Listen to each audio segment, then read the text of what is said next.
Greetings to all. Welcome to this McCarter at Home event. McCarter at Home is McCarter Theater Center's virtual programming from Princeton, New Jersey in the US. Its goal is to bridge the isolation gap and be a source of light and art and culture and human connection during these times. My name is Paula Alexson, and I am McCarter's Artistic Engagement Manager, and it is my great pleasure to moderate the McCarter Live in Conversation series. And what an honor it is to have today Joyce Carol Oates, distinguished, prolific, and much beloved author of fiction, poetry, nonfiction, essays, and plays, and tweets, in conversation with fellow author and friend, McCarter Artistic Director and resident playwright, Emily Mann. Thank you so much for joining us tonight. Pleasure to be here. Thanks, Paula. Thank you. We have a local, regional, and national audience, and a few folks zooming in from Canada. We are live streaming on Facebook as well. So greetings to our Facebook viewers. Thank you everyone for joining us. And a special thanks as always to those who submitted questions through the registration page. And I'll also note that the chat is open for folks in the Zoom room. If you want to throw questions in there, I'll try to incorporate them. You can also put comments in as we go. Joyce, we've been opening these McCarter Live in Conversation events with Emily and our special guest with sort of a quarantine current moment check-in. I wonder if you could share where you're zooming in from tonight. Well, I'm in my bedroom, which is also a kind of study. I have a computer in here, and I'm in Hopewell Township, about 4 miles outside Princeton. And it's starting to rumble ominously, so you may hear some thunder, and it's raining out here. Okay, well, we hope we hold on to you. So may I ask, what's been your day-to-day experience in the midst of the pandemic and now this current socio-political moment, and what's been percolating for you artistically? Well, it's a very good question. It's difficult to answer, I think, because the political situation is so toxic. Ordinarily, though that's not the right word, but ordinarily if we had a plague, you know, had a terrifically, a real crisis in our society, we would have strong leadership that had wonderful advisors, scientists, and so forth. And we would have a leadership that was concern for the population. But we happen to be in this really unfortunate juxtaposition of a very, very toxic political situation. And then of course, the pandemic. So the two things they kind of overlap. You can see why it's gotten so bad because of the poor leadership, but it didn't inevitably have to happen that way. So many of us, I think, are reacting to this doubleness. I have been very anxious and really not very happy since November 2016. So this just exacerbates it and makes it much worse. Yeah. How about for you, Emily? What's been percolating for you? We've sort of had a series of opportunities to talk as we've done these events. What's going on for you this week? Well, since the murder of George Floyd and the extraordinary protests on every continent, and this being Juneteenth, it has, for me, highlighted so much of the work that I've been doing for my lifetime, which has to do with working for equality for people of color and in particular African and African Americans. So my work has dovetailed into that. I just did a monologue for Stream On with Crossroads Theater folks, and I was honored to be a part of their program today, dealing with reform for the criminal justice system. But like Joyce, this confluence of a plague, which closed our theater and closed our profession, along with the civil unrest, along with toxic leadership, has been very anxiety provoking. Our whole worlds have turned upside down. Mine has, at least. Life isn't what it was 3 months ago. Couldn't have conceived of this moment.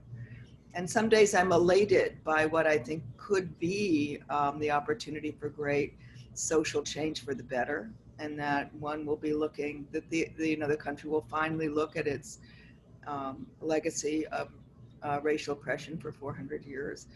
Other days I think they're just going to get stuck on police incompetence and brutality and not go deeper.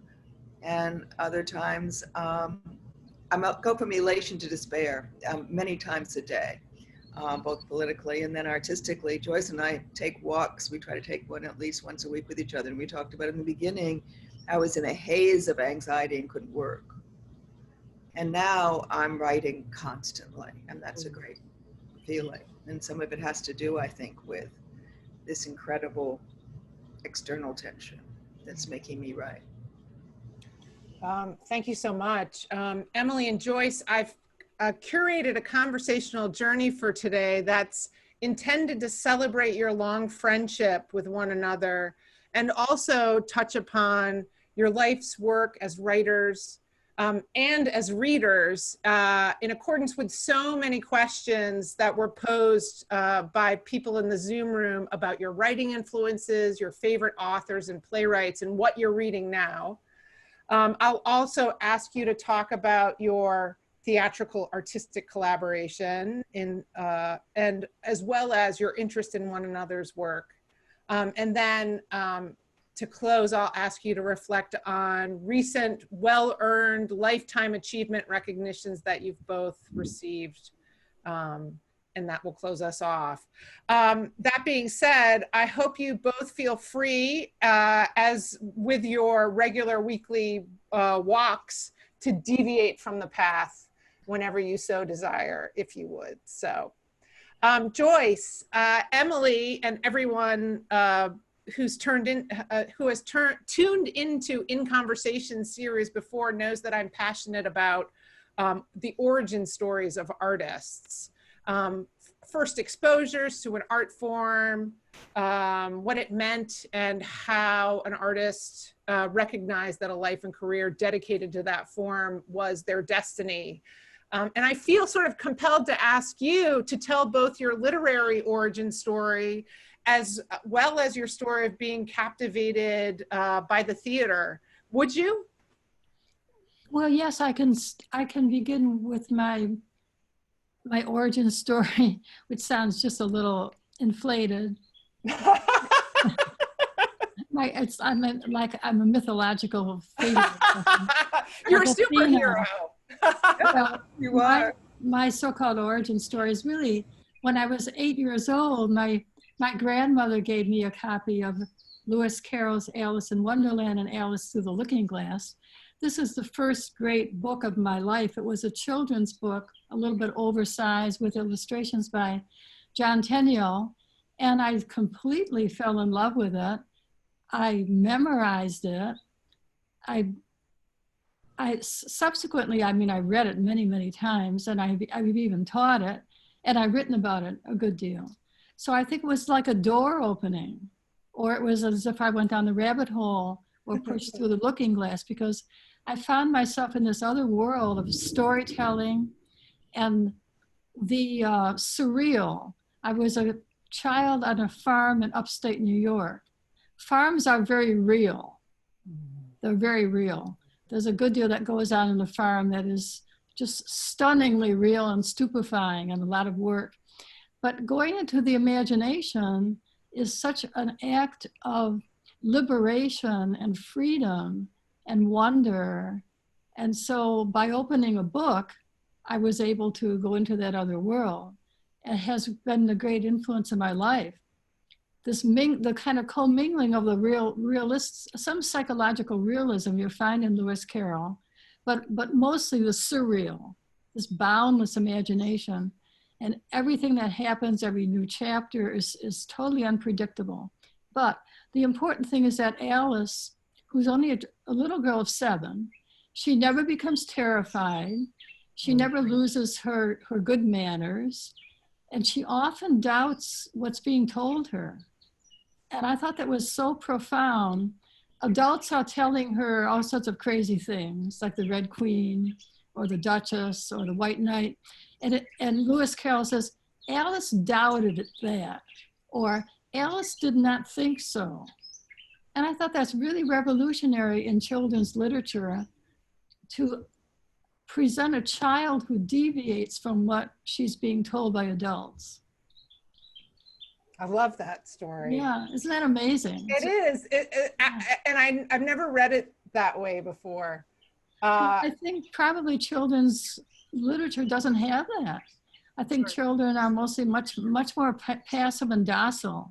Right. But Alice is extremely active. And she's frightened now and then because it's really a nightmare. But she never becomes terrified, and she never starts crying the way most of us would. Do you have an early theatrical memory? Well, because I grew up on a farm in upstate New York in a somewhat barbaric world, just to go to a library in a nearby city was a big event. That was like a really profound cultural event. And there were 2 movie houses there. But I'm sorry to say there just were no theaters until I got to high school in Williamsville, when I've never told Emily this, it's so embarrassing. Oh, good. I dared to audition for a play, and I had a little role. I played the nursemaid in Antigone. And I discovered that I probably was not destined to be an actress. Thank you for that. It was thrilling to go to rehearsals. I mean, it was maybe too thrilling, like on opening night where we were all kind of terrified. You know, I think being in high school theatrics, there's really not probably enough rehearsal time, and you don't really know what you're doing. And so when I came on stage, somebody in the audience, some boy who was a friend of mine, he said, "Oates," kind of loudly, and totally dispelled the suspension of disbelief. This is such a low level compared to what Emily will. I'm so embarrassed, but I will never forget walking out on stage in this blinding panic, like I'm terrified, I don't know what I'm doing. And somebody says, "Oates." You were catcalled in your very first performance. Yeah. Ending your career. That's it. If I'd only known, I would have dragged you back on. Emily, I would have wonder. muzzled everyone. No one could have seen Oates. I'd rather sit in the audience and watch. Emily, instead of asking you your origin story, we've shared that. I wonder if you could tell me your Joyce Carol Oates origin story. When did you first encounter Joyce's work? Not Joyce per se, but Joyce's work. Do you remember? Yes, I read them. And I was in college, I think, when I read it. Maybe in my late 20s, I can't remember. It was early on though, and I fell in love with Joyce's writing. Oh, thank you. No, you've never told me that. No, I have never told you that. It's like a reality show where I know, and we're going to learn things about each other that we've never shared. That's so funny. But how Joyce and I met, I don't know if you want to do that now, that origin story. Let's do it. I was only in town a few days when I was invited to a party. I think it was at Michael Cadden's, Joyce, right? Yes, it was. The only time I was ever invited there. Me too. Oh no, I went to his house, not to that place again, but I had been to his house in Princeton later. And we were introduced, and I remember looking into Joyce's eyes, and of course I was awed because I had read many other books by Joyce since then, and was a huge and enormous fan. And she looked me in the eye and she said, we're going to be friends, and my friends are going to be your friends. And that's exactly what happened. My closest friends were all Joyce's closest friends, and it's what really made me happy here in Princeton. And those people are, to this day, my closest friends. What wonderful people they were. They're not all living right now, but Yes. wonderful, wonderful people who love the theater. Who loved the theater. Sally Goodman. Oh, Yeah, the Beenans. yeah. They moved off to Chicago, and our lives got very different because they also were very good at keeping all of us seeing each other. But a dinner or a cocktail party at Joyce's house was also an occasion to meet extraordinary human beings, both intellectuals and other writers and poets. I met more poets when I moved to Princeton than I knew existed on the planet. They were often all at Joyce's house.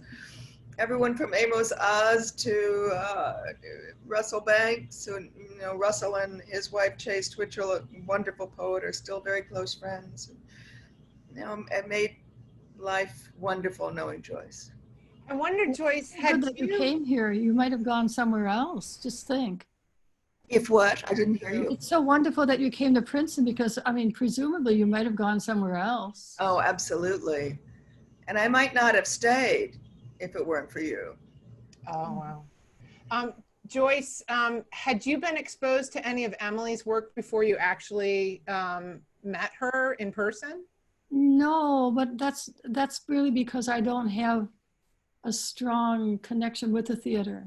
Mm-hmm. I mean, I would have Mm-hmm. if I had gone to the theater more often.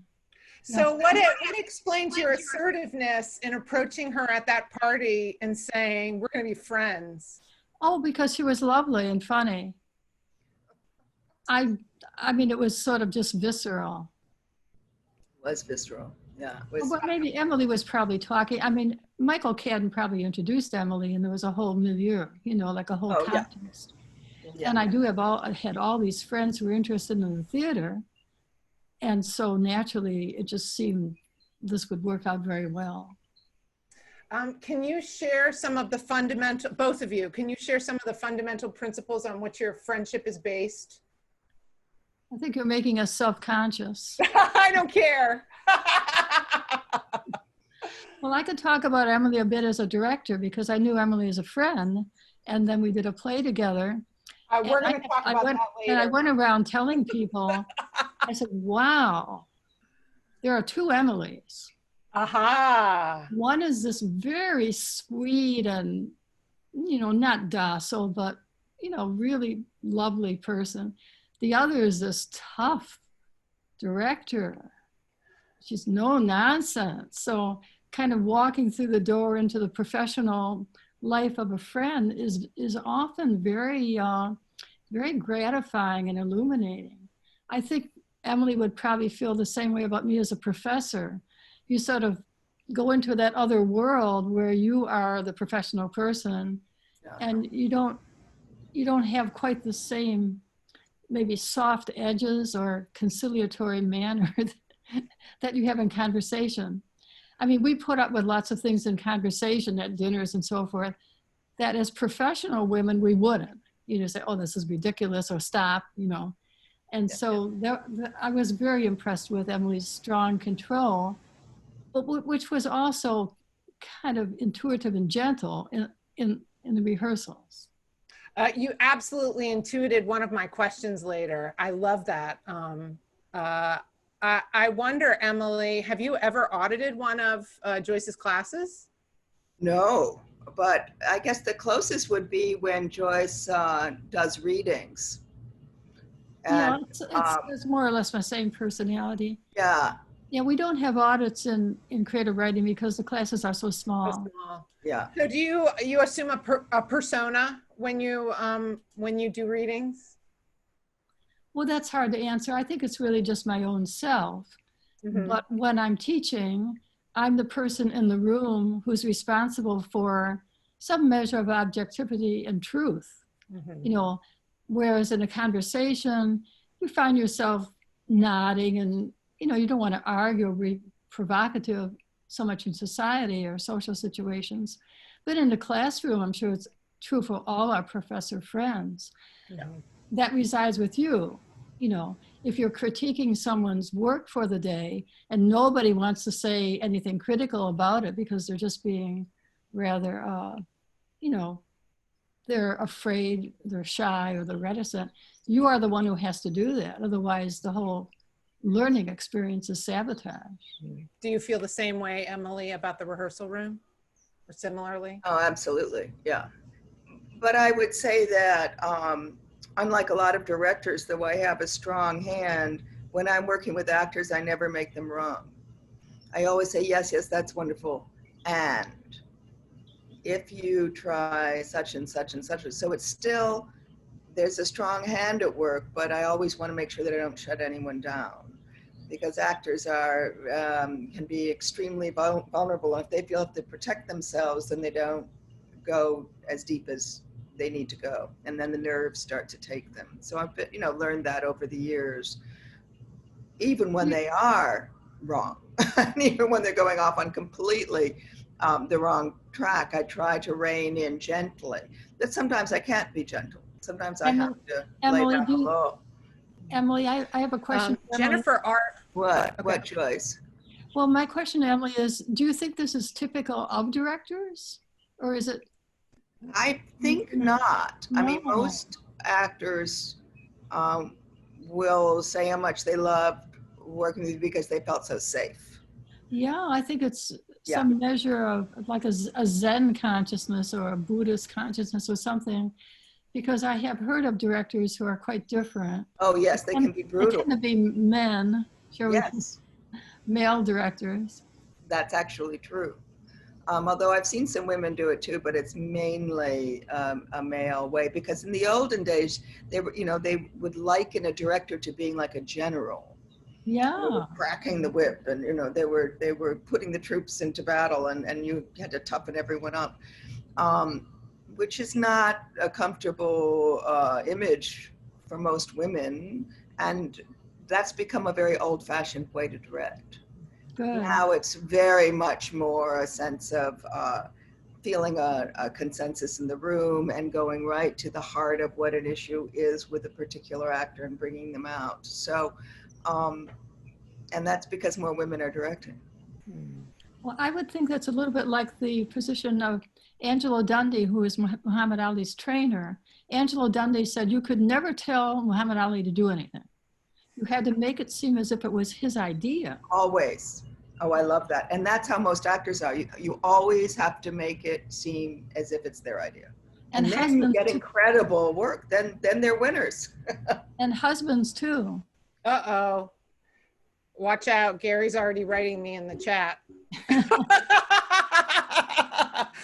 A lot of people wanted to know a little bit about your friendship, and your friendship, especially in relation to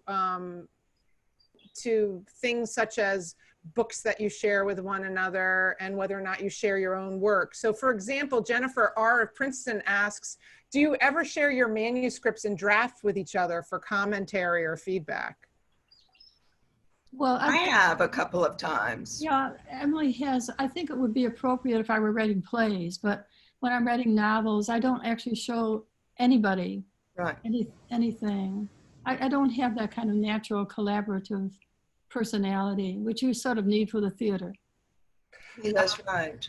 But I have sent Joyce some of my earlier drafts, and then of course Joyce was teaching parts of still life in some of her writing classes, and we talked about that. And every time Joyce writes something and we meet up and it's been published, she gives me a copy. So I've got it. I do believe, and something that Ray, Joyce's first husband, once said to me, when I said, oh my God, I just finished the last book and then Joyce is just giving me a new one. And he said, oh, don't worry, nobody can keep up reading all of Joyce's books. I haven't been able to. But I have read so many. And in fact, we have now we've done a little library on our second floor, and one whole bookshelf is Joyce's books with her inscription. Oh, that's beautiful. That's Yeah. beautiful. Yes, and I read all of Emily's plays. I mean, I've seen them and I read them. But we haven't usually conferred. I mean, in some cases they were already published. Right, But right. Joyce has had a great influence on my life. One of the things you don't probably even know this, Joyce, but one of the things that most struck me when I moved to Princeton was how backwards Princeton was in terms of women, for example, and people of color. But as a woman, I mean, I think I told you the story where I was asked to speak at the Nassau Club and told I had to use the back door. Oh, Women couldn't go through the front door unless they incredible. were on the arm of their husband who was a member, right? And I said, oh, no, I don't do back doors, right? And I remember talking to Joyce about how enraged I would often get at different parties and at different events. And I had to keep my cool because I was running, I had a professional job where I had to deal with a lot of people and raise a lot of money, and I couldn't, erupt into rages. And Joyce just understood and said, well, of course it's a man's world, and of course it isn't equal, and of course this is going to happen, and you're going to have to deal with it. And she gave me a way of living through it with grace. And that was very useful, especially in my first years here when I was quite a firebrand, and it was hard to not speak out. Well, you need a sense of humor. And yes, that was the other thing. I didn't really know about the Nassau Club. I think I had at that time not been invited there. But subsequently I did go there, and I think I went through the front door. So you liberated it. I was the first, I was told. Yep. And then I remember another party at the Goodmans where you and I were sitting on that wonderful soft couch, and someone who will go nameless said that they didn't think they could ever be friends with a Black person.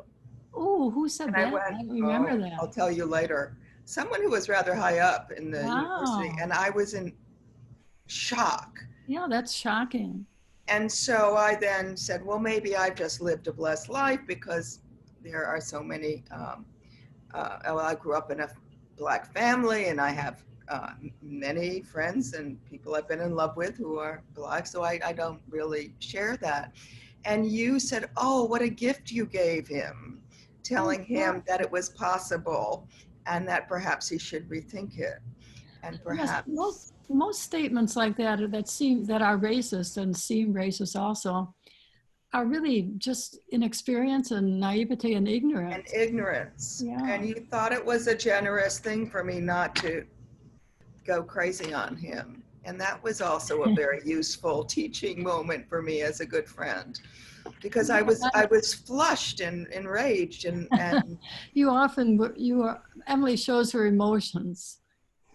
I mean, you could always see what Emily was sort of thinking. Yeah, I can't play both. It's one of the joys of watching her watch plays is to see Yes, I love that. experiencing the play.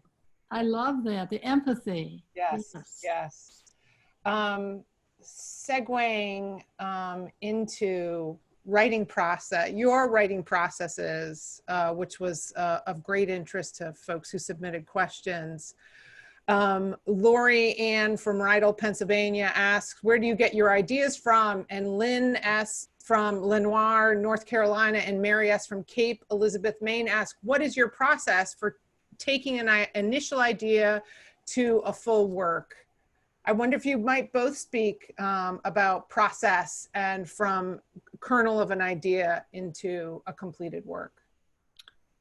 Well, it really depends on what you're talking about.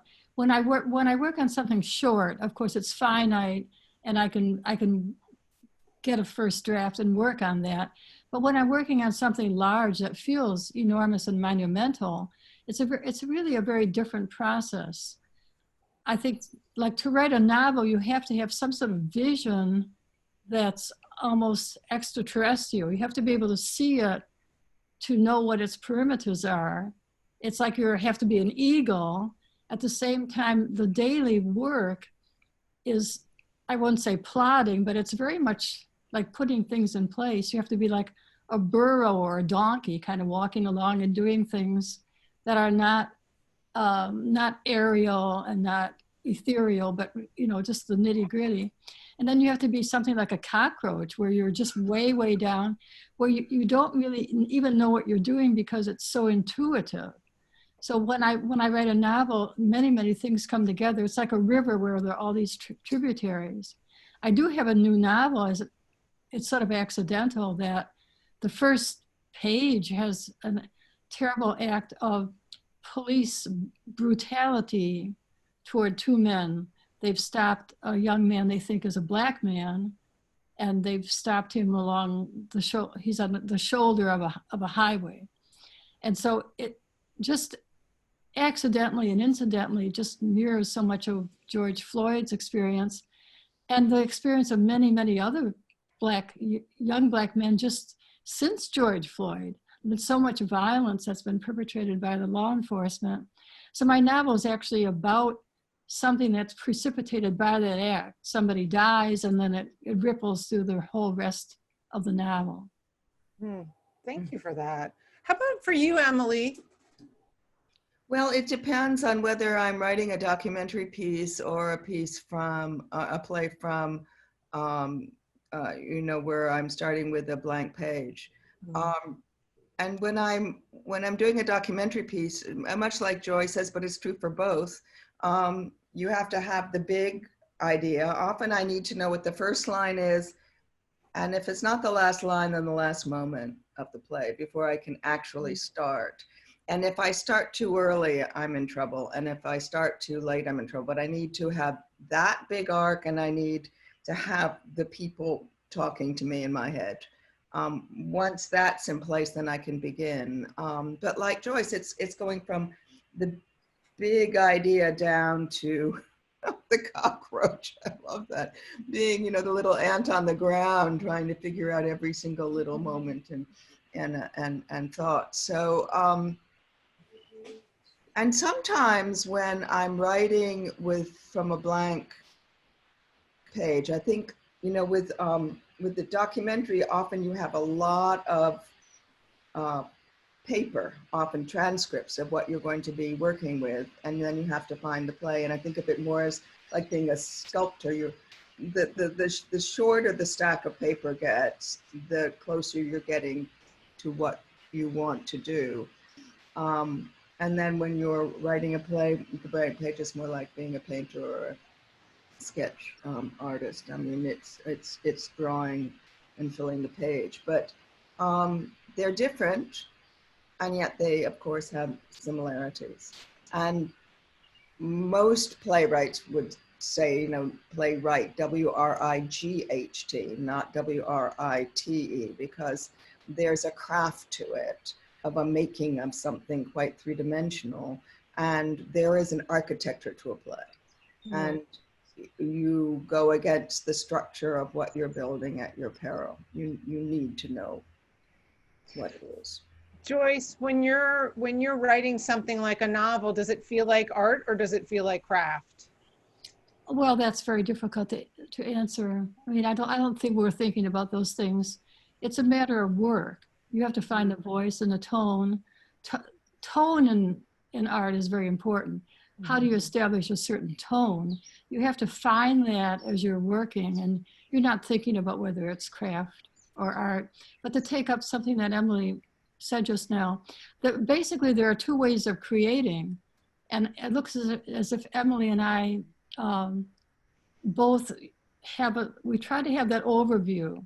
The first line, the last moment, maybe the title, the sense of what it is as a concept, almost like almost something cinematic where you could go right through it in a fluid way, or like a dream. But the other way of writing, which I don't do, some people do, and I think it's much more difficult, but I think David Mamet said in an interview that he wrote this other way, where you just start off with two people talking in a room. And I think Mamet said he listened to what they were saying, but he didn't really know who they were And some prose writers write that way too. They start off as if they're entering a dream. They don't really know where they're going. Right. Ed Doctorow said he wrote that way. It's like driving a car with the headlights on. You can only see 30 feet or so ahead of your car, and you can't see beyond that, but you just keep on going. I found that description of a way of writing very interesting because it's so antithetical to the way I write. Yeah, same here. I don't write that way. But I know Edward Albee would write that way, and Harold Pinter would write that way. Really? And they would say, oh, so-and-so just entered. I have to figure out who she is. And then they find out who she is. I mean, yeah. It's amazing. And they really plumbed the unconscious that way, and often to brilliant effect. Well, but I can't think that overall it is a good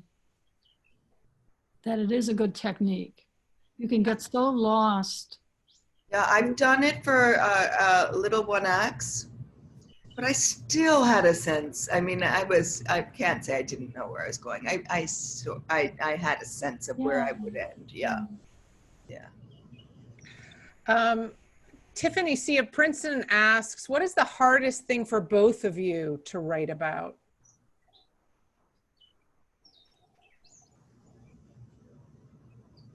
I know I once heard Emily say that if she's challenged by an idea, she knows she has to do it, or if she's afraid of an idea. Oh, yes. When a story comes my way that I keep on saying, no, I don't want to do this, no, I don't want to do it, usually means I'm going to do it. It's something I'm terrified of and I feel I won't do. I can't do it. It's too big. It's too hard. And it won't go away. It just won't go away. And then I know I have to do it. Yeah. I don't know if that's an answer to your question or not. It's hard to answer the question because it really all depends upon what the project is. I could try to write about anything. My difficulty is to find a voice to present a story. It could be a story that's very simple and that's something that I know very well, but until I find an interesting language for it or music, I can't begin it and I don't really want to begin it. So for me, the actual subject matter is secondary to finding that voice. I would say same for me in that I would say rather than finding the voice, because it's different with a play, it's about tone, but it's also how to tell the story. There's so many different ways to tell the story, right? Yeah. What is your first scene? What are the first words we hear? Right. That is so important, but it's very hard to get it. So I'm wondering then, sort of moving towards your collaboration as artists in the theater together, I'm wondering what inspired the play, The Perfectionist, Joyce. Where did you start? How did you find the voice that you were looking for? Well, I think Emily may have seen some short plays of mine and maybe some short plays. We're giving readings or, they were in some way at McCarter. So Emily had seen a certain kind of writing of mine. But at this time in our lives, I know Emily needed something to make her laugh. I didn't want to write something that's my usual rather dark or tragic material. I thought that Emily and I should write a comedy or do a comedy or satire. And because, I don't want to go into Emily's personal life, but you were having a difficult time at that time. I wasn't. I don't know if your father was ill or it was MS or it could have been something else. I don't remember. But I didn't want to add to that horrible melancholy. So I deliberately set out to write something that was serious. There were very serious issues in it, like feminist issues. And now the Me Too movement would have something to say about the play, I think. But I wanted to have a tone that was not tragic.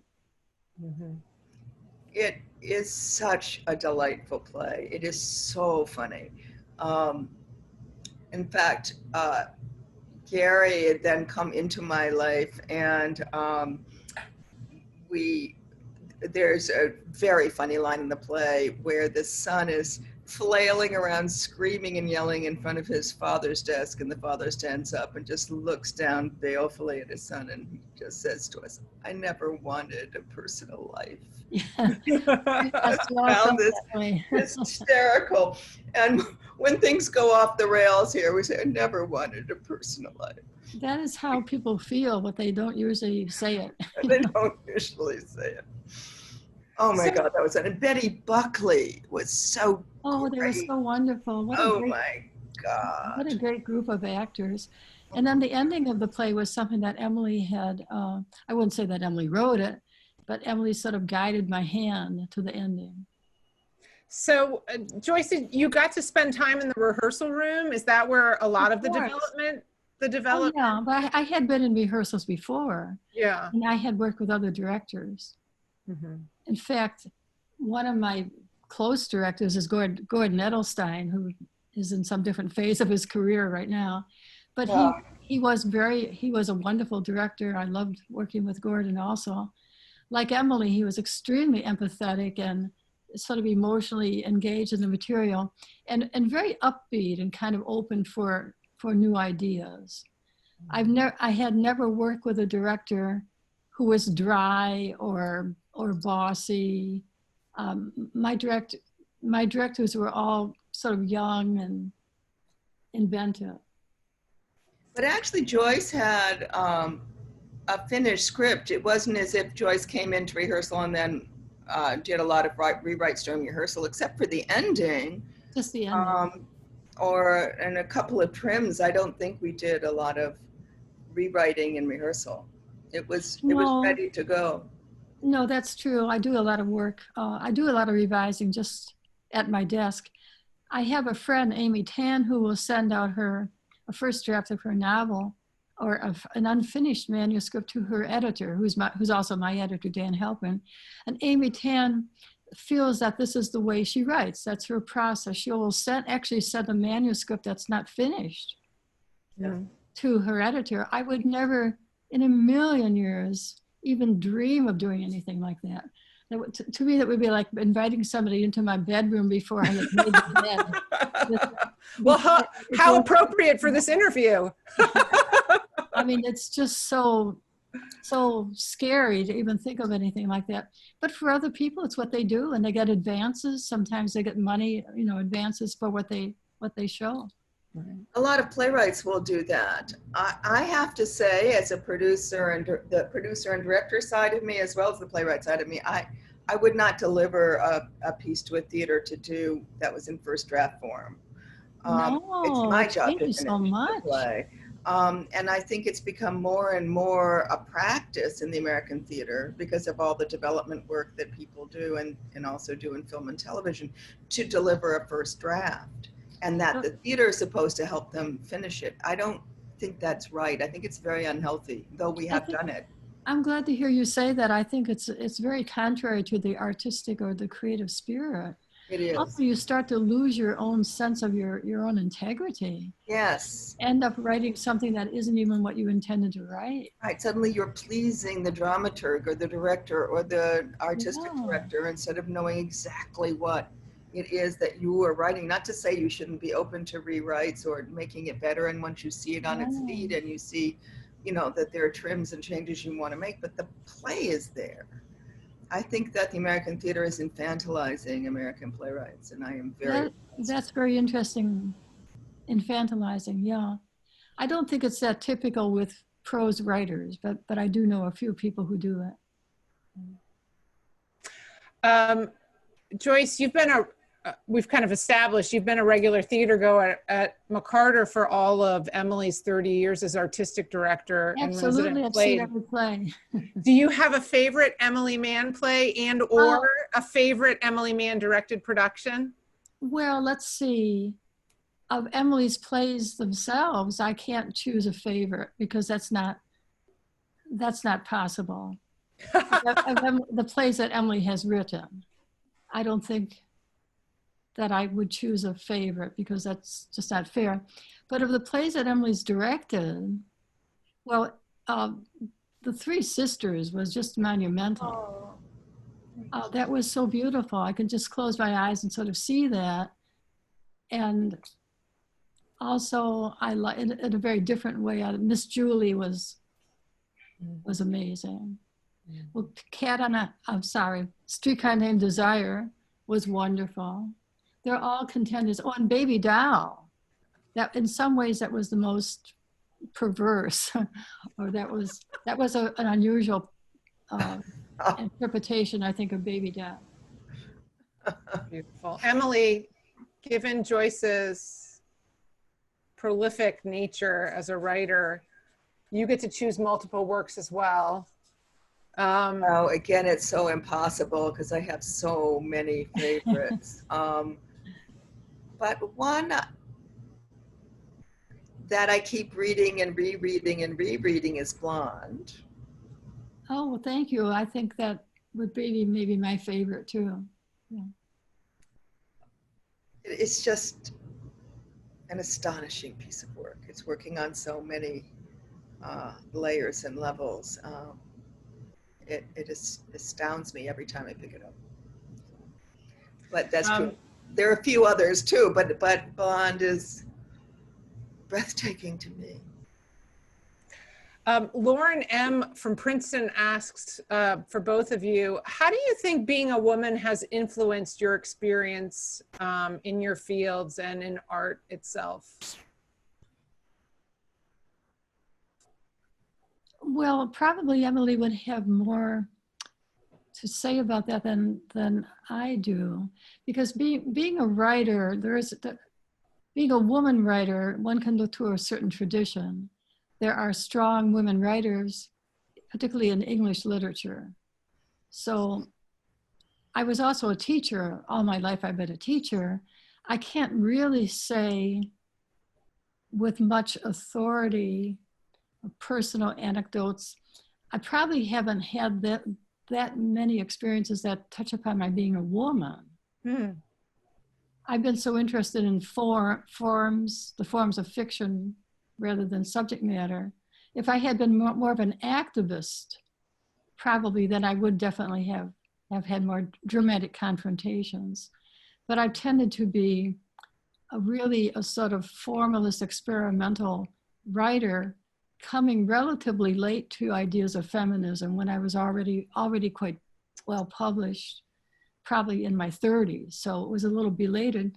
Whereas I think Emily came along, since she's younger, she came along at a different time when there's much more turbulence. And also, just because they're different fields, there, as Joyce was talking about, you even look to the 19th century, never mind the 20th century, to look at celebrated women writers, although, there were problems earlier. But in the American theater, most people don't know this, but there were extraordinary women playwrights and directors, even on Broadway in the 1920s, for example, and the teens. Rachel Crothers, for example, a play a year that she directed on Broadway for 10 straight years. And then after the war, except for Lillian Hellman, there were no women directing or writing on Broadway until my crowd in the 80s, when we broke through.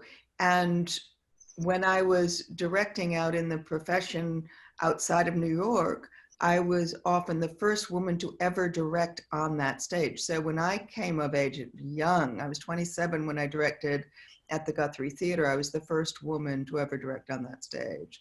And that was 1979, and then all through the 80s. And even when I came to Princeton, it was a big deal that I was the artistic director, because women were not artistic directors of theaters unless they had founded the theater themselves. I think I've told you the story when I graduated from Harvard, that I was, the little star of our drama group, and I was directing and acting and writing. And my friends, and I hadn't noticed at the time they were all guys, were trying to say, well, am I going off to the West Coast and become a movie director? Or am I going to go to New York and become a theater director and writer? And when I went to our advisor, he said, "Oh, my dear, I'm so sorry, but women can't write and direct professionally in America. And you should think about going into children's theater." And of course, as I always say, I have nothing against children's theater, but I had just done a rather interesting production of Macbeth on the main stage at my school, and that was not where I was going to go. And I woke up to what women were not allowed to do in this profession. And you came along at the right time, because if you'd come along, 5, 10 years earlier, you would have run into a different kind of wall. oh yes, I wouldn't have made it. Yeah. Your generation knocked a lot of those walls down, probably in law That's school and medical school. Yeah. Also. Yeah, absolutely. University teaching. I always say if Gloria Steinem and the second wave of feminism hadn't come around when it did, I would have, probably given up.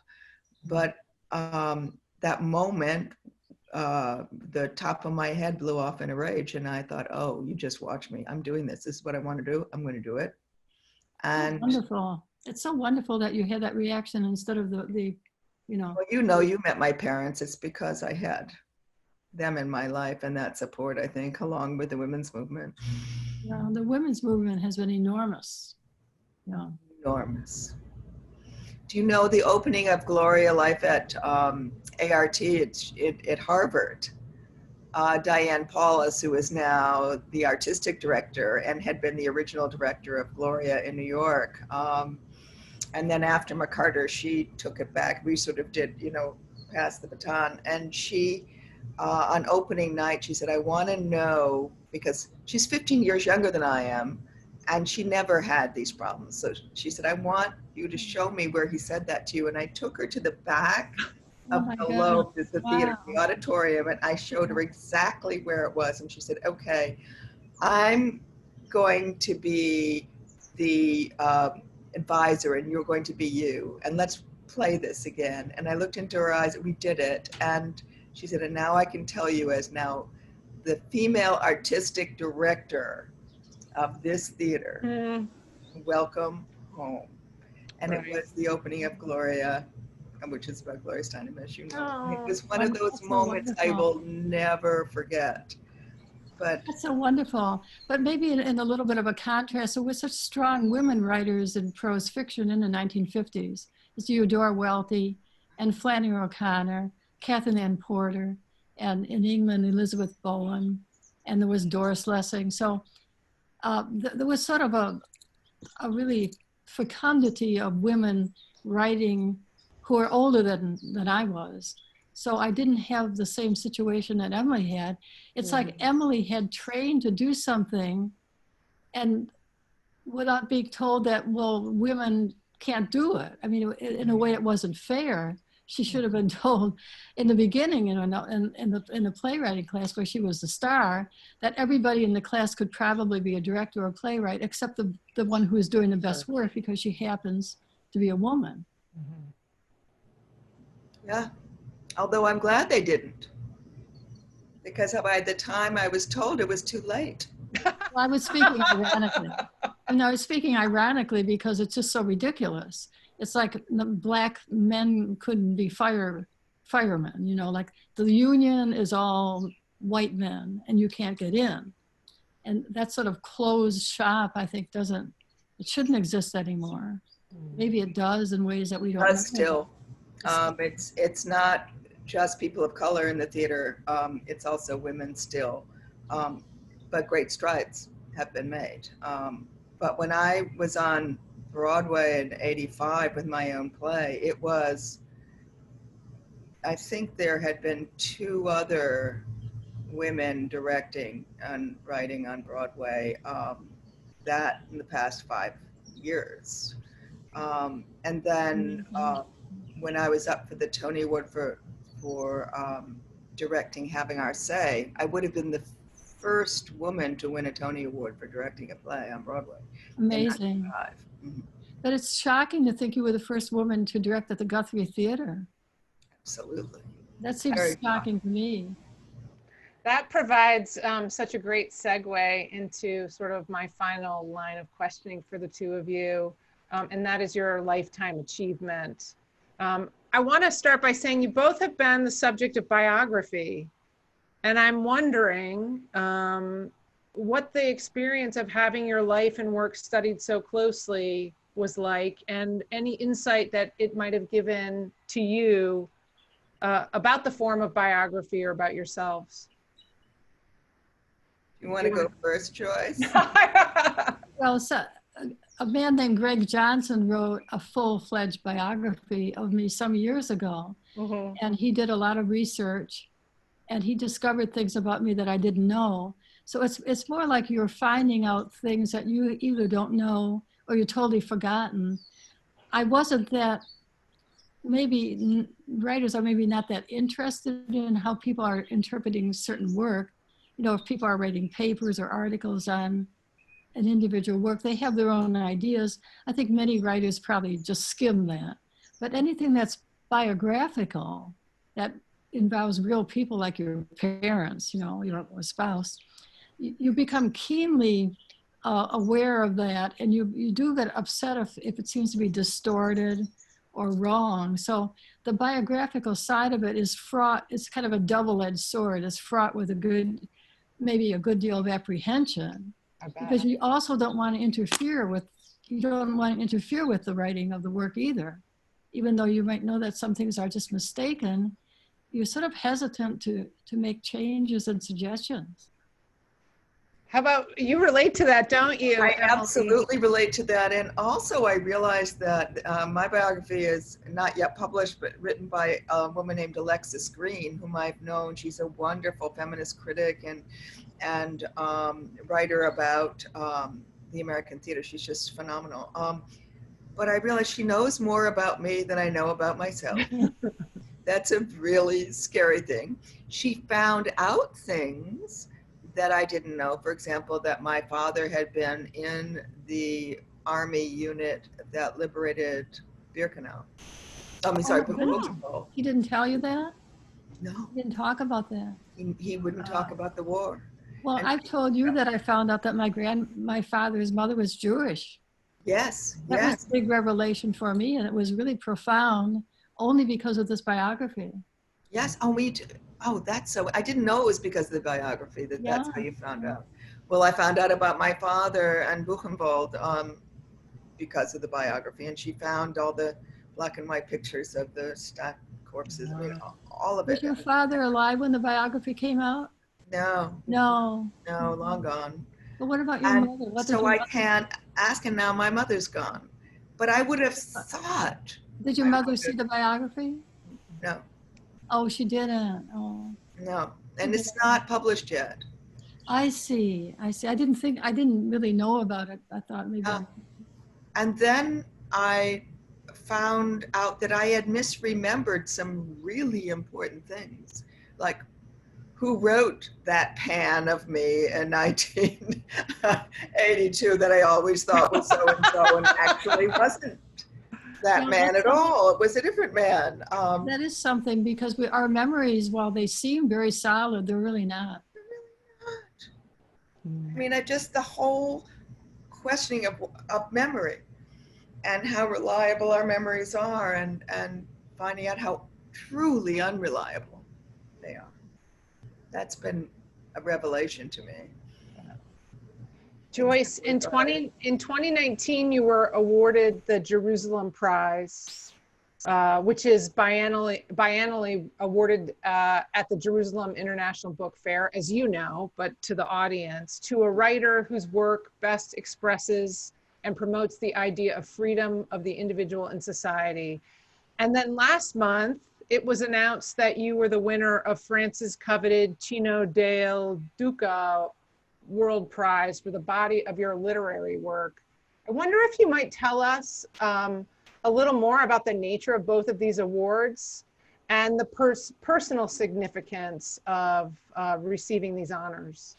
Well, it's always very wonderful to receive an award, and I think we feel, I don't want to sound falsely modest, but awards are somewhat whimsical sometimes, and there might be 12 people who are all deserving and one person gets it. Mm-hmm. So but I think awards in the theater and for literature are good because they call attention to individual works and then we hope appeal to an audience. I think that's the idea of giving prizes, so that it's like shining a light on something, or maybe people then go into a bookstore and buy some books, not necessarily even the book that won the award, but they go in the bookstore or they go in the theater. But these are both lifetime achievement awards. Not everyone gets something like that. I've had lifetime achievement awards like, I say like 30 years ago. When I got my first lifetime achievement award really a long time ago, I thought, are they trying to tell me something? Am I supposed to resign now, retire? A long time ago.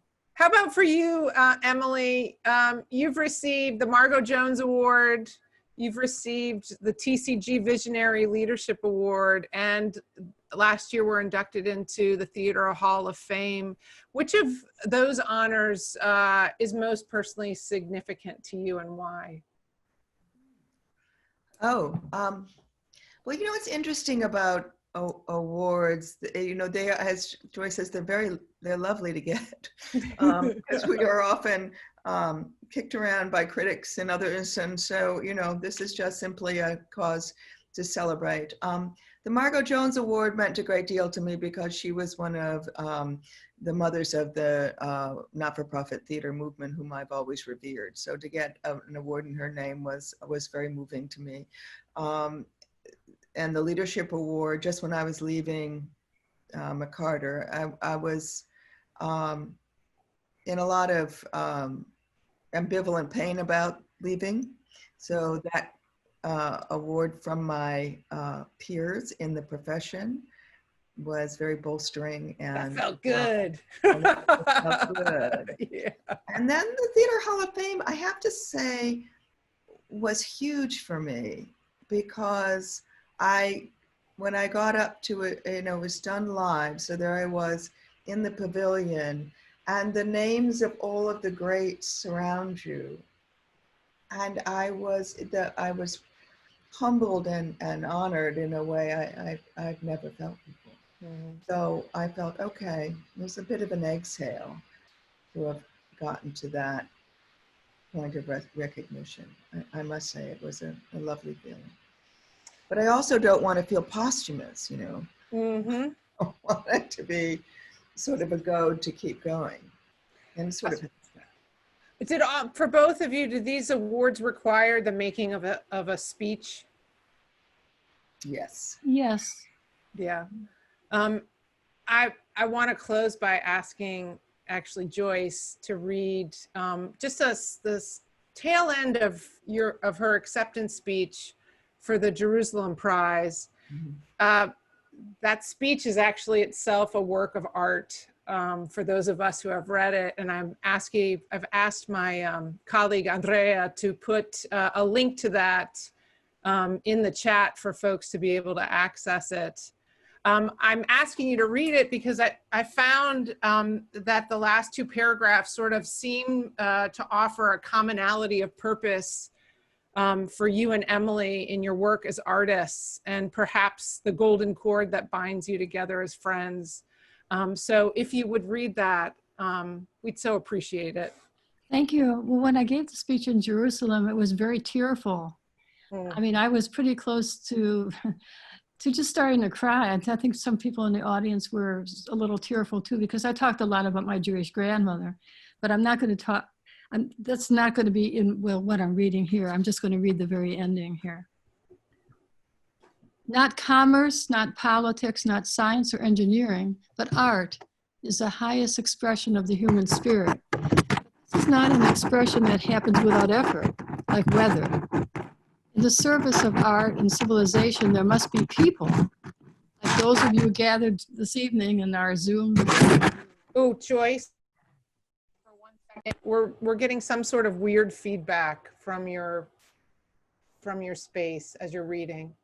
Should I start again? If you would, please. Sorry about that.